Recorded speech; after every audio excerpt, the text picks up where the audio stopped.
6 माह बाद मुल्क भर में तालीमी सरगर्मियाँ बहाल। कॉलेजेस और यूनिवर्सिटियों में तालीमी सरगर्मियों का आगाज़। स्कूलों में 9वीं 10वीं जमात के तलबा भी पढ़ाई में मशगूल। तलबा के लिए मास्क लाजमी करार दिया गया है। तमाम क्लासेस 2 हिस्सों में तकसीम। आज आने वाले तलबा कल छुट्टी करेंगे। 6ठी से 8वीं जमात के तलबा 23 सितंबर से स्कूल जाएंगे। प्राइमरी क्लासेस का आगाज़ 30 सितंबर से होगा।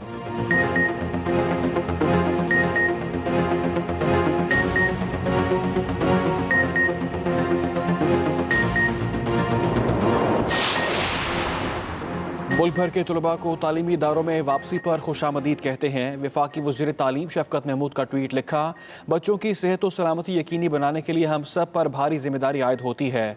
वज़ीर तालीम सिंध सईद गनी का गवर्नमेंट वुमेन कॉलेज शाराए लियाकत और 2 स्कूलों का दौरा, SOPs का भी जायज़ा लिया।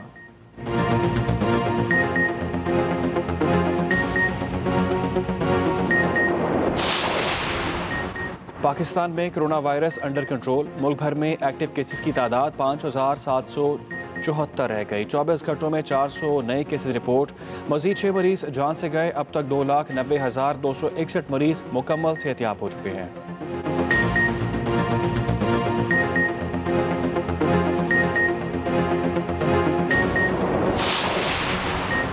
पंजाब, सिंध और खैबर पख्तूनख्वा में तमाम शादी हॉल्स आज से खुलेंगे। नोटिफिकेशन जारी। कोरोना वायरस से बचाव के लिए SOPs पर सख्ती से अमल दरामद कराया जाएगा। शादी हॉल मालिकान तमाम एहतियाती तदाबीर जगह जगह आवेज़ा करने के पाबंद होंगे। शादी हॉल्स में कुल गुंजाइश के 50% लोगों को तकरीब में शामिल होने की इजाज़त होगी। शादी हॉल्स, केटरिंग और इससे मुंसलिक दीगर शोबों के मुलाजमीन रोज़गार बहाल होने पर खुश।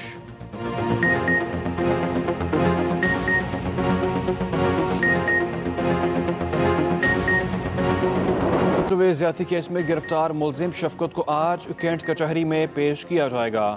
अदालत के बाहर सिक्योरिटी के सख्त इंतजामात, पुलिस की भारी नफरी तैनात। मुलजिम शफ़क़त पहले ही एतराफ़ जुर्म कर चुका है। DNA भी मैच कर गया।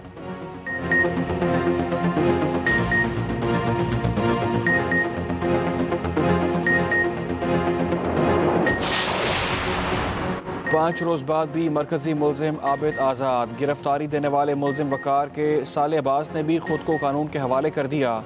मुलजिम अब्बास वकार के नाम पर रजिस्टर्ड सिम इस्तेमाल कर रहा था। अब्बास के मुताबिक आबिद से 10 दिन पहले राबता हुआ। मरकजी मुलजिम आबिद का एक दोस्त, वालिद, भाई और बहन पहले से ही हिरासत में हैं।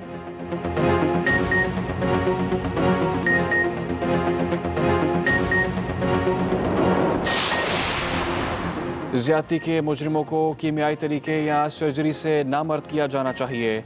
अस्मत दरी के मुजरिमों को इबरतनाक सजाएं देने के हक़ में हूँ, वज़ीर आज़म इमरान खान ने वाज़े कर दिया। कहते हैं ज़्यादती के बढ़ते वाक़यात के ख़िलाफ़ मरबूत इक़दामात कर रहे हैं। उस्मान बुज़दार शहबाज शरीफ की तरह इश्तिहारात के ज़रिए अपनी खुदनुमाई नहीं करते। यकीन से कह सकता हूँ उस्मान बुज़दार करप्ट नहीं। उधर हुकूमत का जिनसी ज़्यादती करने वालों को नामर्द बनाने के लिए कानून लाने का फ़ैसला, वज़ीर आज़म ने मंजूरी दे दी। आज़ाद कश्मीर कानून साथ असम्बली 2 माह पहले ही ये बिल मंजूर कर चुकी है।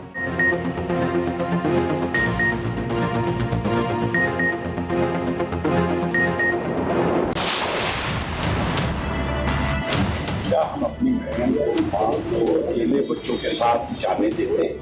12:30 बजे नहीं जाते कि वो अगर जाने भी सही किसी इमरजेंसी से तो उनसे कहते बेटा चिट्ठी लो। सोसाइटी हमारी इस तरह की है, बहनों वालों, बेटियों वालों, आइंदा ख्याल रखो। मेरा कोई भी गलत मतलब या तासर नहीं था। तो मिसअंडरस्टैंडिंग हुई मेरी वजह से, तो मैं तहे दिल से अपनी बहन से जिसके साथ ज्यादती हुई है माजूर करता हूँ। मुतनाज़े बयान के 4 दिन बाद CCP लाहौर की मुआफ़ी। बयान पर इजहार शर्मिंदगी कहा, अपने बयान पर मुतासरा खातून और तमाम तबकात से मुआफ़ी मांगता हूँ। मेरा कोई भी गलत मतलब या तासुर नहीं था। CCPO उमर शेख ने खातून के रात को अकेले मोटरवे पर सफ़र करने पर सवालात उठाए थे। लाहौर हाई कोर्ट में भी CCPO की मुतनाज़े बयान पर मुआफ़ी। पेशी के मौके पर उमर शेख बोले, मेरा सियासत में कोई किरदार नहीं, अवामी खिदमत के लिए आया हूँ। लाहौर पुलिस को 3 माह में सीधा कर दूँगा।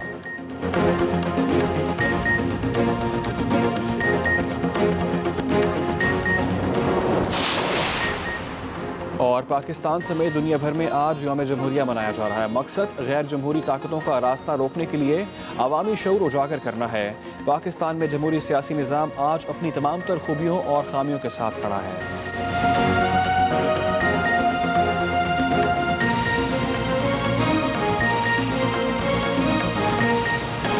आप सर उम्मे कुलसूम के हवाले से कुछ बताइएगा। उम्मे कुलसूम, आप एंटर हो जाएं अरब वर्ल्ड में तो आप उसका गाना जो चल रहा है दूसरे एंड से गुजर जाएं, इजिप्ट से होते हुए मोरक्को से, वो चलता जाएगा। Umm Kulthum will be there all the time. मिस्र की तारीख में सबसे बड़ा जनाजा जो था जमाल अब्दुल नासिर का, पीपल लव्ड। उसके बाद जो जनाजा हुआ है वो उम्मे कुलसूम का हुआ। आपने जो गिलगित बल्तिस्तान में ट्रैकिंग की है और बहुत सारे एडवेंचर्स किए हैं, बड़े बड़े मुश्किल मराहल जो हैं हमें पढ़ने को मिलते हैं, आपके जो शुमार के सफ़रनामे हैं। हम कह सकते हैं कि जो बैरूत में ये जो 200 मीटर ये लबनान वो जो बहरी जहाज से पुलिस स्टेशन तक जो आप गए हैं, ये 200 मीटर में ये वो जो फासला है जहाँ पे आपने मौत को बहुत करीब से देखा है। आई फील कि भाई नियरेस्ट जो मैं डेथ के हुआ हूँ तो बैरूत में हुआ।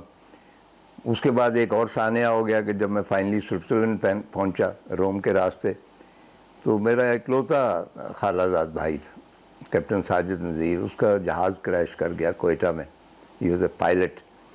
उसके डेथ की इतला मिली मुझे और उसके बाद दुनिया अंधेर हो गई। वो मुझे बहुत प्यारा था और मैंने ही सजेस्ट किया था कि तुम आर्मी में जाओ। और मैंने एक कहानी प्रेम भी लिखी थी साने के ऊपर कि जब उसको वो जो टेंट होता है जिसमें जलने वाले शख्स को रखा जाता है कोयटा CMH में, तो नर्स को उसने कहा कि मुझे पता है कि मैं am not going to survive, तो आपको पता है कि सबसे ज़्यादा दुख किसको होगा? तो नर्स ने कहा कि किसको होगा? आपके वालिदैन को, उनको भी होगा, लेकिन मेरे भाईजान है, मेरा नाम लिया है। अच्छा। और वो इन दिनों यूरोप में है, उनको पता भी नहीं चलेगा कि मेरी डेथ हो गई। वो अजीबोगरीब एक सानिया था।